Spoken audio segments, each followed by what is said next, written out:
Sarap niyan. Nakapagulay na kayo niyan? Oo. Ay, putik. Ayan, sa amin po ang tawag niyan ay lubi-lubi. Ayan, pinagkuha nila tayo ng lubi-lubi oh. Pakasarap oh. Ayan, sarap na ito. Ang kadalasan na nagugulay na ito yung mga kababayan natin sa Bicol. Ginagataan, no? Kayo, anong luto ginagawa nyo dyan? Porme din, pwede din gata. Halo sardinas, pwede rin, no? Oo, bisa mong sardinas. Dami, oh. Ang dami. Isang sulit ah.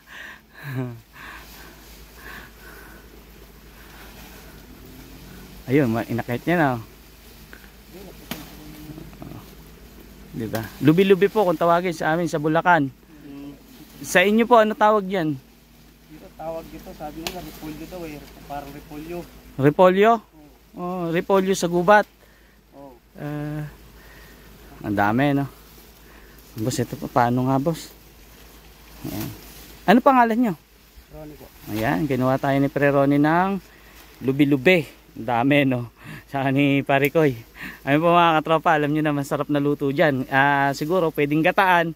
Pwede rin sa tinapayan, di kasi sardinas no? Oo, pwede. Yun. Dami po, no? Yan po yung nakuha natin kanina, lubi-lubi.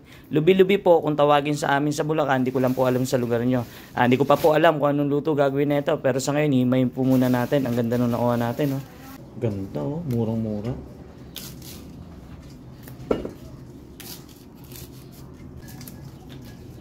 Puro ugat na yung kamay ko Ganyan po talaga pag binata.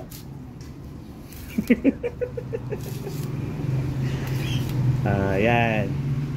Mga mura po kasi kaya ginawa.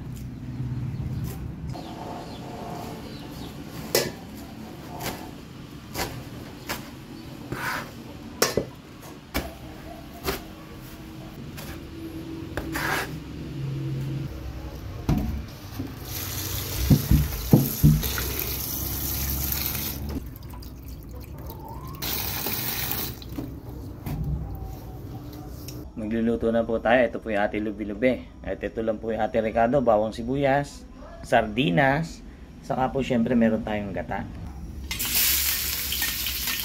Bawang sibuyas na ay bango-bango.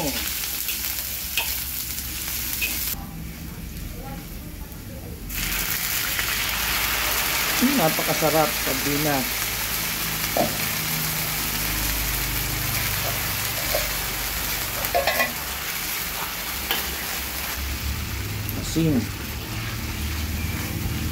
Tapos lagay po natin yung unang pinagpigaan ng gata.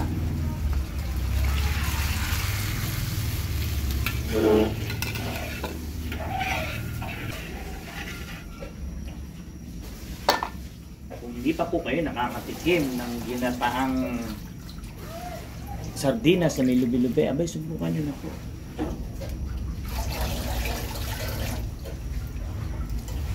Sasabihin na kagad natin sa gata. Kasi yung lubi-lubi po medyo palambutin, parang baka. Hindi naman po. Saglit lang po yan. Tapos halo-halo lang. Sarap niya. Ayan, pakuluan natin saglit, mamaya lalagay natin yung kakang gata. Yun, no? Yan, lalagay na po natin yung kakang gata kung tawagin. Masarap yung kakang gata. Tapos halu-haluin natin saglit. Yan. Ang bango, may gata. Ito po ba yung pagkakakang gata hindi natatakpan para hindi mamuo? Parang ganun po yata. Kaya hindi natin siya tatakpan. Hindi na may itsura. Pag natuyo yan ay sarap-sarap niya.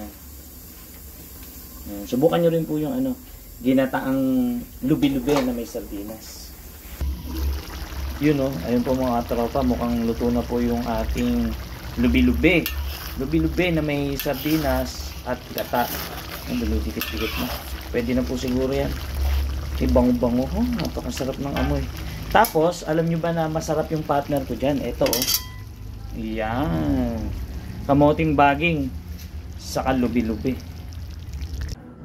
Yun yung kamote. Ito po lubi-lubi. ano ba tawag doon? Garantisado. Yun. Na masarap po talaga. Basta ang ilalagay nyo ay sardinas sa kagata. Kasi nung araw, sinubukan ko yung tinapa. Hindi ako nag-enjoy. Pero nung sardinas po yung ginamit ko, tapos saka gata, yun, nag-enjoy po talaga ako.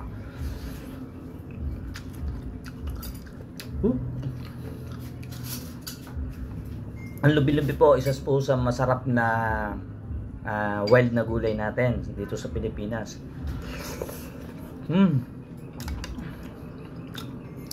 Sarap.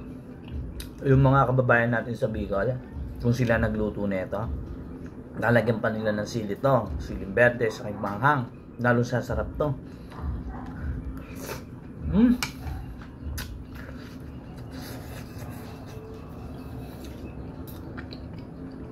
Ito po yung kamote ng tagay.